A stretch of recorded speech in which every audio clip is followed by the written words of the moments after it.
Cadila pharmaceuticals limited અને તેના chairman doctor Rajiv મોદીના પરિવારમાં બધું બરાબર નથી. વર્ષ 2018માં છૂટાછેડાની કડવી લડાઈ પછી મોદીની પત્નીએ તેમને છોડી દીધા અને તેમના પુત્રએ પણ તેમને 5 વર્ષ પછી 2023માં છોડી દીધા. તેમના પુત્રને કેડિલા ચલાવવાની રીત અને કર્મચારીઓના સંચાલન અને તેમના અસંતોષ વિશે ફરિયાદ છે. ડોક્ટર મોદીના પુત્રનું નામ પણ રાજીવ છે. તે હવે દુબઈમાં રહે છે અને કેડિલાથી દૂર છે, પરંતુ તેની ચિંતા કરે છે. શું છે વધુ માહિતી જોઈશું આ ખાસ અહેવાલમાં. 2018માં કેડિલા ફાર્માસ્યુટિકલ લિમિટેડના ચેરમેન અને એમડી ડોક્ટર રાજીવ મોદીના પરિવારમાં પારિવારિક વિવાદ શરૂ થયો હતો અને તેમની પત્ની મોનિકા ગરવારે સાથે છૂટાછેડાની લડાઈ શરૂ થઈ. પરંતુ કોર્ટમાં ચુકાદા પછી તેમના પુત્ર, જેમનું નામ રાજીવ મોદી છે, તેના પિતા સાથે રહેવાનું ચાલુ રાખ્યું. પુત્ર રાજીવ મોદીએ તેના નામના માસ્ટર તરીકે ઉપનામ પર ઉમેરો કર્યો અને રાજીવ માસ્ટર મોદી તરીકે ઓળખાય છે. જ્યારે તે 17 વર્ષનો હતો ત્યારે તેમના માતા પિતાની વચ્ચે છૂટાછેડાની લડાઈ શરૂ થઈ હતી. તેના પિતાએ તેની માતા દ્વારા ઘરેલું હિંસા અને વ્યભિચારનો આરોપ લગાવ્યો હતો.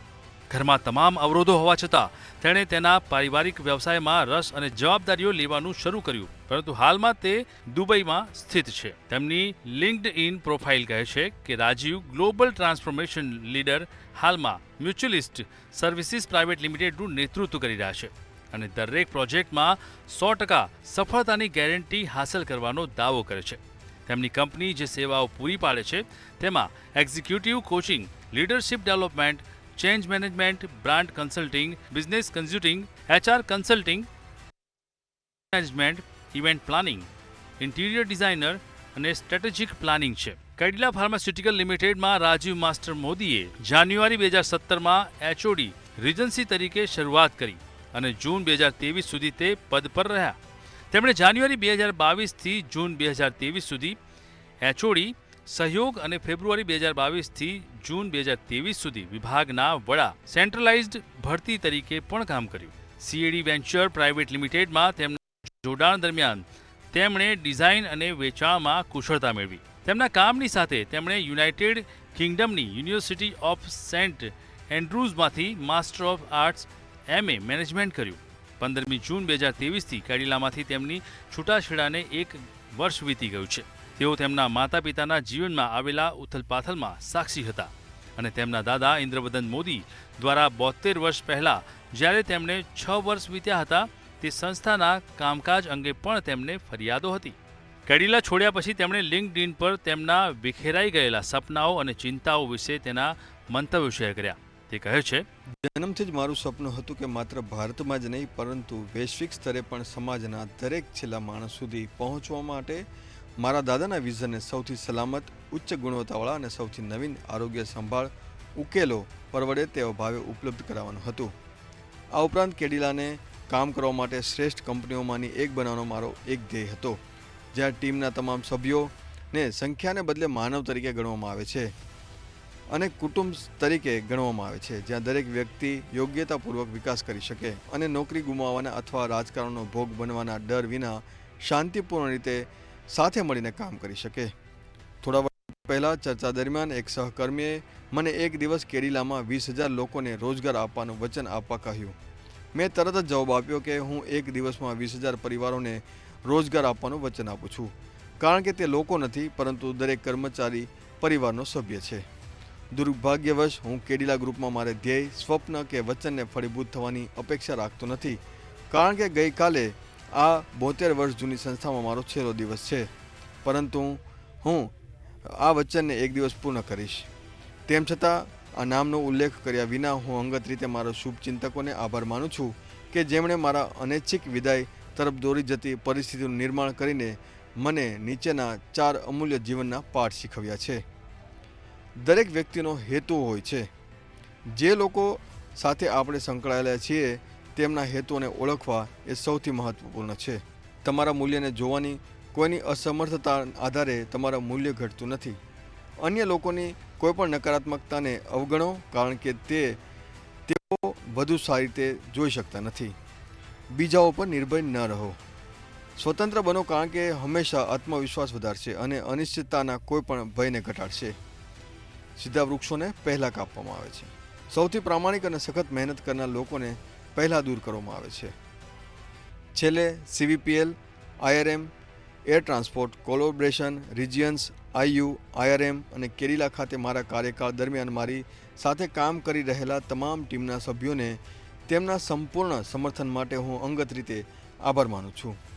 હું વધુ સારી ટીમ માટે પૂછી શક્યો ન હોત અને સતત પ્રભાવશાળી સીમાચિહ્નો હાંસિલ કરતી વખતે સામૂહિક રીતે કેટલીક અસાધારણ સિદ્ધિઓ પ્રાપ્ત કરવા માટે નેતા તરીકે તમને સેવા આપવાનો વિશેષાધિકાર, સન્માન અને ખૂબ આનંદની વાત છે. મોટાભાગની ટિપ્પણીઓમાં તેઓ જ્યાં કામ કરતા હતા તે સંસ્થાના વાસ્તવિક ચિત્રની ચર્ચા અને પ્રતિબિંબ પાડે છે. રાજીવ માસ્ટર મોદીએ લિંક્ડઇન કેડિલાના અભૂતપૂર્વ કર્મચારીઓના સંદેશાઓ અને ટિપ્પણીઓ પર તેમનો ખુલ્લો પત્ર શેર કર્યો.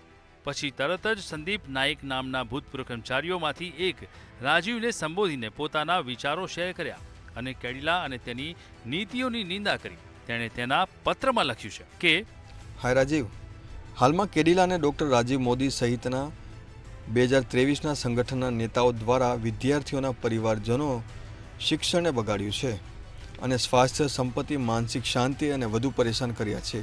આ કિસ્સામાં છટણી કરનારની ટીમ દ્વારા કોઈપણને પણ દયા બતાવવામાં આવતી નથી. મેં કેડિલા સાથે 44 દિવસ કામ કર્યું અને શરૂઆતનો ઇન્ડક્શન પીરિયડ પણ પૂરો કરી શક્યો નહીં. કેટલીક અને સંસ્થા અને નીતિઓ છે. જો શક્ય હોય તો કંપનીમાં ફરજ બજાવતા જૂના અધિકારીઓને ચૂકવણી માટે દૂર કરો અને મેનેજમેન્ટને ગેરમાર્ગે દોરો, જેથી યુવાન, અનુભવી અને ગતિશીલ વ્યવસાયિકોને નોકરીમાંથી કાઢી નાખવામાં આવે. જો તમે પાછા ફરો અથવા પાછા જોડાઓ તો ખુશી થશે. સાદર, સંદીપ નાયક. તેમણે મંતવ્યો શેર કરતા બીજી વ્યક્તિ નમ્રતા બજાજ હતી. તેમણે ઇન્દ્રશીલ યુનિવર્સિટીમાં વિદ્યાર્થીઓના માનસિક તણાવ વિશે વાત કરી હતી. કાં શું તમને મળી શકી હોત અને તમને કહ્યું હોત કે તમારા દાદા દાદીના નામે સ્થાપિત ઇન્દ્રશીલ યુનિવર્સિટી કેવી રીતે કેટલા લોકોના કારણે વિદ્યાર્થીઓને માનસિક તણાવ પેદા કરી રહી છે. ખરેખર દુઃખદાયક. સરનામામાં દર્શાવેલા તમામ 4 અમૂલ્ય મૂળભૂત સિદ્ધાંતો ખૂબ જ યોગ્ય છે, કારણ કે મેં તેમના બધાના અનુભવ કર્યો છે. કદાચ તમારી અંગત રુચિ તેના ગ્રાફને વધારવામાં અને તેની નવી ઊંચાઈઓને હાંસિલ કરવા માટે સ્વપ્નદ્રષ્ટા સર ઇન્દ્રવદન મોદીનું નામ આગળ વધારશે અને શિક્ષણ જ્ઞાનની સાચી ભાવનાને જીવંત રાખશે. છતાં સ્થાપક ફેકલ્ટી તરીકે યોગદાન આપવા બદલ હું મારી ભાગ્યશાળી માનું છું. હું તમારી ખૂબ સફળતાની પ્રાર્થના કરું છું. ભગવાન ઈચ્છાથી તમે જલ્દી તમારું વચન પૂર્ણ કરશો. ભૂષણ રાજપૂત નામના અન્ય વ્યક્તિએ કેડિલામાં મેન પાવરના દુરુપયોગ અંગે લખ્યું અને ફરિયાદ કરી. નમસ્તે માસ્ટર રાજીવ. તે ખરેખર આશ્ચર્યચકિત અને લાગણીશીલ લાગ્યું. આપણે બધા એક જ બોટમાં સફર કરતા હતા. અમે પણ કંપનીના માટે કેટલાક આશાસ્પદ સપનાઓ સાથે કેડિલા સાથે જોડાયા હતા અને અમારા ક્ષેત્રમાં સારું પ્રદર્શન કરતા હતા. અચાનક જ એક આંચકો લાગ્યો કે જે કોઈ પણ તર્ક અને તથ્યો વગરનો હતો. ઘણા લોકો માત્ર મીઠી વાતો કરીને પોતાનું ગુજરાન ચલાવે છે, પરંતુ તેઓ એકબીજાની કારકિર્દી બગાડી રહ્યા છે, જે કંપનીની છબીને નુકસાન પહોંચાડે છે. સંસ્થાને પોતાની ભૂલનો અહેસાસ કરાવવાનો અને તેને સુધારવાનો આ યોગ્ય સમય છે. હું તમને તમારા સપના સાકાર કરવા માટે શુભેચ્છા પાઠવું છું અને તમારી બધી સફળતાઓ તમારી ટીમનો ભાગ બનવા માટે આતુર છું. આભાર. સાદર, ભૂષણ રાજપૂત. પ્રેમાનંદ ઝા રાજપૂત નામના વ્યક્તિએ પણ કેડિલામાં મેનપાવરના દુરુપયોગ અંગે લખ્યું અને ફરિયાદ કરી. મારી પાસે કોઈ શબ્દો નથી, કારણ કે મારા જોડાવાના 2 અઠવાડિયા પછી આઘાતજનક અને દુઃખદાયક ઘટનાઓ સામે આવવા લાગી. પરંતુ હું ઉપરોક્ત સાચા વિધાન નંબર 4 સીધા વૃક્ષોને પહેલાં કાપવામાં આવે છે સાથે સહમત છું અને મારી જાતને સુસંગત માનું છું. સરળ શબ્દોમાં કહ્યું તો મારી 27 વર્ષની કારકિર્દીમાં બળપૂર્વક CPL છોડવાની ફરજ પડી તે પીડાદાયક હતું. હું માણસ અને માનવતામાં વિશ્વાસ કરું છું. ભગવાન અદૃશ્ય છે. દરેક જીવ સુખી અને હસતો હોય તેનો અર્થ એ છે કે આપણે વિકાસ કરી રહ્યા છીએ, નહીં તો આપણે ગુમાવવું છે. પ્રેમ. હજુ પણ કલ્પેશ મોદી નામના અન્ય એક વ્યક્તિએ જેમણે કેડિલામાં મેન પાવરના ગેરવહીવટ અંગે લખ્યું હતું અને ફરિયાદ કરી હતી. પ્રિય સાહેબ, હું જાણું છું કે ભૂતકાળમાં બધા મને હંમેશા કહેતા હતા કે કેડિલામાં કોઈ જગ્યા નથી, કારણ કે કેડિલાને કોઈ છોડ્યું નથી. કારણ એ છે કે તમામ કર્મચારીઓને પરિવારના સભ્યો છે. તેથી મને આ જૂથમાં જોડાવામાં ખૂબ જ રસ હતો અને તેથી જ હું કોઈ પણ વધારો કર્યા વિના સમાન પગાર પેકેજ પર જોડાઈ ગયો. ઠીક છે, પરંતુ અચાનક જ મેનેજમેન્ટે કર્મચારીઓને હટાવી દીધા. અચાનક જ જોડાવાની પ્રક્રિયા વિભાગ બદલાઈ ગયો. કલાકમાં 3 મહિનાની અંદર પ્રમોશન, ડાયરેક્ટ એજીએમ. હું જાણું છું કે પણ હું એ લેડીનું નામ શેર કરીશ નહીં.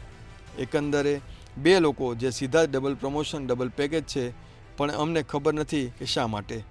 તે ઠીક છે, છોડી દો, તે મેનેજમેન્ટનો નિર્ણય છે. તેથી હું આ પરિચિત સંસ્થા વિશે ચિંતિત છું. કૃપા કરીને તેની કાળજી લેવાની જરૂર છે. રવિ લામા નામના અન્ય એક વ્યક્તિએ પણ કેડિલામાં મેનપાવરના દુરુપયોગ અંગે લખ્યું હતું અને ફરિયાદ કરી હતી. પ્રિય સાહેબ, નમસ્કાર.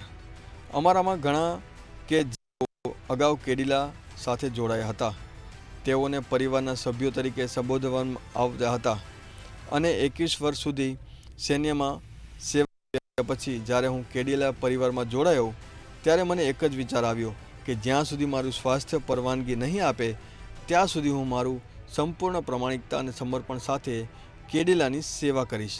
પરંતુ કોઈ રીતે દ્રશ્ય બદલાઈ ગયું અને તમારા ચોથા મુદ્દાની જેમ તે બન્યું. તમે ઉલ્લેખ કર્યો છે કે તમામ 4 મુદ્દા તદ્દન સાચા છે અને હું તેની સાથે સહમત છું. તમારા હેઠળ સેવા આપી એ એક સન્માનની વાત છે અને હું તમને શુભેચ્છા પાઠવું છું. શ્રેષ્ઠ શુભેચ્છા.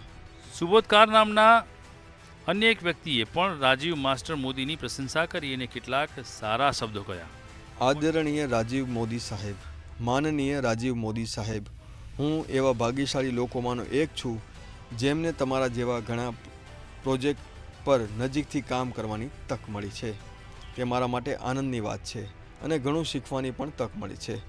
મહાન નેતાઓ માત્ર અન્ય લોકોને પ્રેરણા અને પ્રોત્સાહિત કરતા નથી, પરંતુ લોકોને ટીમ, કંપની, સંસ્થા અથવા પ્રોજેક્ટના લક્ષ્યોને પ્રાપ્ત કરવાની માટે જરૂરી કૌશલ્ય પણ શીખવે છે. તેઓ અન્ય લોકોને શ્રેષ્ઠ પ્રતિભા અને ક્ષમતાઓ બહાર લાવવામાં મદદ કરે છે. એક નેતા તરીકે તમારી પાસે વિઝન, હિંમત, પ્રામાણિકતા અને સહાનુભૂતિ હોવી જોઈએ. તમારે પગલાં લેવાની પણ જરૂર છે અને અન્ય લોકોને પણ તે જ કરવા માટે પ્રેરિત કરવાની સાથે સાથે જવાબદારી સોંપવાની પણ જરૂર છે, જેથી કરીને અન્ય લોકો શીખી શકે અને વિકાસ કરી શકે. તમારી પાસે પહેલાંથી જ આ બધા ગુણો છે. વસ્તુઓ ટૂંક સમયમાં બદલાઈ જશે. તમને શુભેચ્છા. વિવેક અય્યર નામના અન્ય એક વ્યક્તિએ કેડિલામાં તેની સાથે જે રીતે વર્તન કરવામાં આવ્યું તેનાથી નારાજ રાજીવ માસ્ટર મોદી માટે કેટલાક અપમાનજનક શબ્દો પણ લખ્યા હતા, જેના જવાબમાં તેણે કહ્યું કે તેની કારકિર્દી બરબાદ કરવા માટે તેમનો કોઈ હાથ નથી. લોકોની કારકિર્દી, સ્વાસ્થ્ય અને પરિવારોને બરબાદ કરવા માટે તમે જે કર્યું છે તેના માટે તમે ક્યારેય ખુશ નહીં થાવ. રાજીવ, તમે બંને સડશો અને હું તમારી વિશે સાંભળીશ અને તેની ઉજવણી કરીશ. કેડિલાના ચેરમેન ડોક્ટર રાજીવ મોદીના પુત્ર રાજીવ માસ્ટર મોદી પોતે સંસ્થામાં ચાલી રહેલા પ્રવૃત્તિને નોકરી છોડીને જતા કે કાઢી મૂકવામાં આવેલા અને તેમની સાથે થતા ગેરવર્તનથી દુઃખી હતા. તેણે 20,000 લોકોની મજબૂરી મેનપાવર બનાવવાનું સપનું જોયું અને તેને તેના પરિવારના સભ્યોની જેમ રાખવા માંગતો હતો, પરંતુ તેણે તેનું સ્વપ્ન સાકાર થતું ન જોયું. તેથી તેણે કેડિલા છોડી દીધું. તેના ભૂતપૂર્વ કર્મચારીઓ પણ કંપની અને સંસ્થા વિશે એવું જ અનુભવતા હતા અને તેથી તેઓ નાખુશ હતા અને તેમની ફરિયાદો પણ હતી. કોઈ અનુમાન કરી શકે 2024 સુધીમાં વસ્તુઓ એટલી ઝડપથી બદલાશે નહીં? બ્યુરો રિપોર્ટ, મંતવ્ય ન્યૂઝ.